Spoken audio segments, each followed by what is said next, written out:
बहुत समय पहले की बात है। एक खूबसूरत जंगल था। जंगल किनारे स्थित चारागाह में भेड़िए की कई दिनों से नजर थी। वहां चरती भेड़ी को देखकर उसके मुंह से लार टपकने लगती और वह अवसर पाकर उन्हें चुराने की फिराक में था। एक दिन उसे यह अवसर मिल ही गया। वह चुपचाप चारागाह में चरते एक मेमने को उठा लाया। खुशी खुशी वह जंगल की ओर भागा जा रहा था और मेमने के स्वादिष्ट मांस के स्वाद की कल्पना कर रहा था। तभी एक शेर उसके रास्ते में आ गया। शेर भी भोजन की तलाश में निकला था। भेड़िए को मेमना लेकर आता देख उसने उसका रास्ता रोका और इसके मुंह में दबा मेमना छीन कर जाने लगा। भेड़िया से चिल्लाया, ये तो गलत बात है। ये मेरा मेमना था। इसे तुम इस तरह छीन कर नहीं ले जा सकते। भेड़िए की बात सुनकर शेर पलटा और बोला, तुम्हारा मेमना? क्यों, क्या चरवाहे ने इसे तुम्हें उपहार में दिया था? तुम खुद इसे चरागाह से चुरा कर लाए हो, तो इस पर अधिकार कैसे जता सकते हो?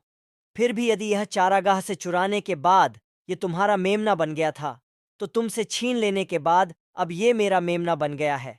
मुझसे छीन सकते हो तो छीन लो। भेड़िया जानता था कि शेर से पंगा लेना जान से हाथ गंवाना है, इसलिए वह अपना सा मुंह लेकर वहां से चला गया। इस कहानी से हमें ये सीख मिलती है, गलत तरीके से प्राप्त की गई वस्तु उसी तरीके से हाथ से निकल जाती है।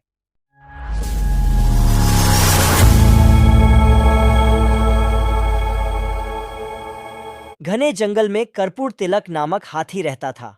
उसका शरीर हृष्ट पुष्ट और मांसल था। जब भी उस पर दृष्टि पड़ती, जंगल में रहने वाले सियारों के मुंह में पानी आ जाता। वे हाथी को मारकर कई दिनों के लिए अपने भोजन की व्यवस्था करना चाहते थे, किंतु हाथी जैसे विशाल और हृष्टपुष्ट जानवर को मारना उनके बस के बाहर था। अन्य सियारों की मंशा जानकर उनके दल के सबसे वृद्ध सियार ने एक दिन सभा बुलाई और बोला, मैं एक ऐसी युक्ति जानता हूं जिससे हम इस विशालकाय हाथी का काम तमाम कर सकें। यदि तुम वैसा करो जैसा मैं कहता हूं, तो इस हाथी के मांस का हम कई दिनों तक भक्षण कर सकेंगे। सियारों को यही चाहिए था। वे तैयार हो गए। बूढ़ा सियार ने उन्हें युक्ति बता दी। युक्ति अनुसार कुछ सियार हाथी के पास गए और उसे प्रणाम कर बोले, महाराज की जय हो, महाराज की जय हो।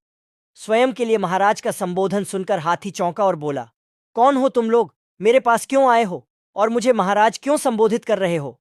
सियारों के दल में से एक सियार बोला, महाराज, हम सियार हैं, इसी वन में निवास करते हैं। बिना राजा के ये वन हमें नहीं सुहाता, इसीलिए हम सब ने निर्णय लिया है कि आपको इस वन का राजा घोषित कर दिया जाए। महाराज कृपा कर इस वन के राजा बनकर हमारा उपकार करें। हम सब ने आज ही आपके राज्याभिषेक की व्यवस्था कर दी है। राज्याभिषेक का लग्न समय पर निकट है महाराज, कृपया शीघ्र हमारे साथ चलें। सियारों की चिकनी चुपड़ी बातों में आकर हाथी जंगल का राजा बनने तैयार हो गया और उनके पीछे पीछे चलने लगा। सियार उसे जिस मार्ग से ले जा रहे थे वहां एक गहरा दलदल था। अनभिज्ञ हाथी दलदल में फंस गया। निकलने का बहुत प्रयास करने के बाद भी हाथी दलदल से बाहर नहीं निकल पाया। उसने सहायता के लिए सियारों को पुकारा, अपने होने वाले राजा की सहायता करो। तब सियार बोले, ऐसा मूर्ख हमारा राजा कैसे हो सकता है? तुम्हारी तो यही गत होनी थी। तुम हमारा आहार हो, तुम्हारे मांस का भक्षण कर हमारे कुछ दिन मजे से कटेंगे। हाथी अपनी मूर्खता पर पछताने लगा। वह दलदल से निकल नहीं पाया और वहीं उसके प्राण पखेरु उड़ गए। सियारों ने छक्कर दवात उड़ाई। इस कहानी से हमें यह सीख मिलती है, जो कार्यबल से संभव नहीं, उसमें युक्ति से काम लेना चाहिए।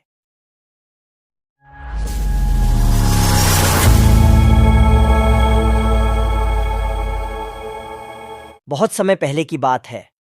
हिमालय की गुफा में एक सिंह रहा करता था। जंगल के जीव जंतुओं को अपना आहार बना वह दिन प्रतिदिन बलिष्ठ होता जा रहा था। एक दिन जंगली भैंसे का शिकार कर उसने अपनी क्षुधा शांत की और गुफा की ओर लौटने लगा। तभी रास्ते में एक अत्यंत कमजोर सियार से उसका सामना हुआ। निरीह सियार अपने समक्ष बलशाली सिंह को देख नतमस्तक हो गया और बोला, वनराज, मैं आपकी शरण में आना चाहता हूं। मुझे अपना दास बना लीजिए। मैं आजीवन आपकी सेवा करूंगा और आपके शिकार के अवशेष से अपना पेट भर लूंगा। सिंह को सियार पर दया आ गई। उसके उसे अपनी शरण में रख लिया। सिंह की शरण में सियार को बिना दर दर भटके भोजन प्राप्त होने लगा। सिंह के शिकार का छोड़ा हुआ अवशेष उसका होता, जिसे खाकर वह कुछ ही दिनों में हट्टा कट्ठा हो गया। शारीरिक सुड़ता आने के बाद सियार स्वयं को सिंह के समतुल्य समझने लगा। वह सोचने लगा कि अब वह भी सिंह के समान बलशाली हो गया है। इसी दंभ में वह एक दिन सिंह से बोला, अरे सिंह, मेरा हृष्ट पुष्ट शरीर देख, बोल, क्या अब मैं तुमसे कम बलशाली रह गया हूं? नहीं ना, इसलिए आज से मैं शिकार कर उसका भक्षण करूंगा। मेरे छोड़ा हुए अवशेष से तुम अपना पेट भर लेना। सिंह सियार के प्रति मित्रवत था। उसने उसकी दंभपूर्ण बातों का बुरा नहीं माना, किंतु उसे सियार की चिंता थी, इसलिए उसने उसे समझाया और अकेले शिकार पर जाने से मना किया। लेकिन दंभ सियार के सिर पर चढ़कर बोल रहा था। उसने सिंह का परामर्श अनसुना कर दिया। वह पहाड़ की चोटी पर जाकर खड़ा हो गया। वहां से उसने देखा कि नीचे हाथियों का झुंड जा रहा है। उन्हें देख उसने भी सिंह की तरह सिंहनाद करने की सोची, लेकिन था तो वह सियार ही। सियार की तरह जोर से हुआ हुआ की आवाज निकालने के बाद वह पहाड़ से हाथियों के झुंड के ऊपर कूद पड़ा, लेकिन उनके सिर के ऊपर गिरने के स्थान पर वह उनके पैरों में जा गिरा। मदमस्त हाथी अपनी ही धुन में उसे कुचलते हुए निकल गए। इस तरह सियार के प्राण पखेरु उड़ गए।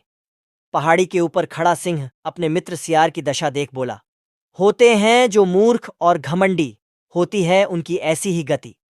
इस कहानी से हमें यह सीख मिलती है, घमंड विनाश का कारण बनता है। जब घमंड सिर चढ़कर बोलता है तो मूर्खता हावी होने लगती है और उस दशा में किए गए कर्म विनाश की ओर ले जाते हैं।